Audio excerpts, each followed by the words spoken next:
So we open up on my moment, which is in October 2011, something Mark Bowman talked me into.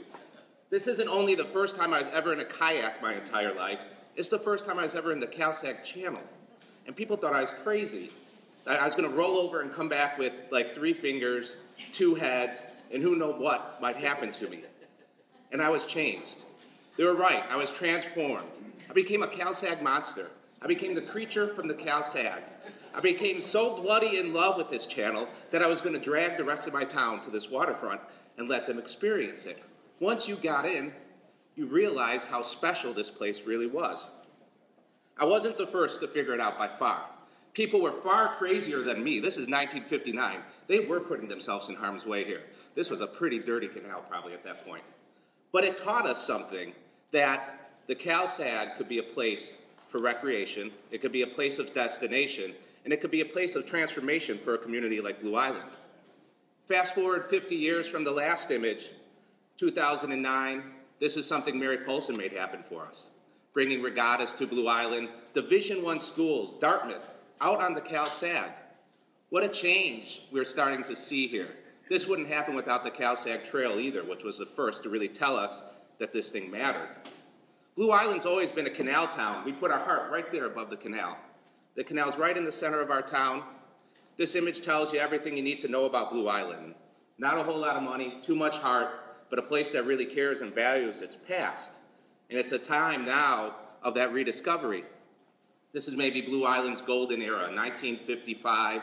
The Cal-Sag is still this little 30-foot wide thing through the center of town. I like this image though because you see all this open space on either side. That's MWRD. That's their right-of-way through town. They're Blue Island's largest landowner and really our most important landowner. And this is what they've been telling us for years. No. No, no, no, no, no, no. No Cal-Sag. It's probably dangerous. It's probably dirty.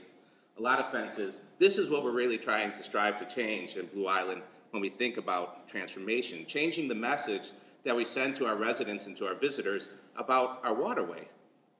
And you know people don't give a damn about signs, really, when it comes down to it. This says caution. She's fishing anyways. You can't, it's not suitable for anything fun, for any human body contact at all. And by the way, our tagline, protecting our water environment. I don't know. These kids get it, though.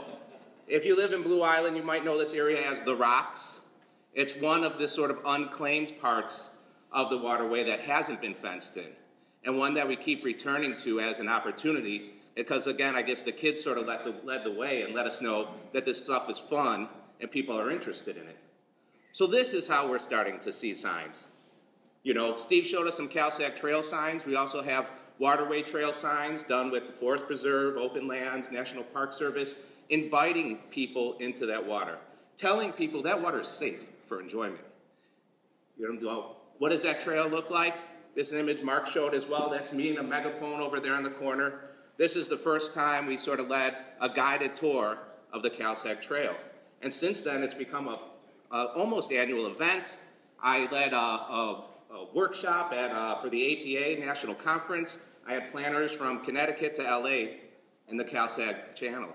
And this is what they find, these sort of undiscovered bits that we all forgot were there. This is on the north bank of the Cal-Sag, actually in Calumet Park, Illinois, our neighboring community. That was the Blue Island Lock. When they came in and widened the canal, they just widened it on the south bank, and they left all the cool old stuff on the other side. And part of that, too, is, of course, bringing people into the water in a way that they want to be there. So stewardship has become an important part of it. We have pretty messy stewardship events. I love Friends of the Chicago River, but they're just on the banks. We get in the water. We bring canoes and kayaks down. They're free. We have these great assets. Why not celebrate them? We have the trail. Those are 2 Metro lines. We have 2 Metro lines in Blue Island. MWRD, SEPA station, another bridge there in the background. We have all these assets. We need to start figuring out how to make them work economically for the city of Blue Island. We're doing that with the waterfront plan.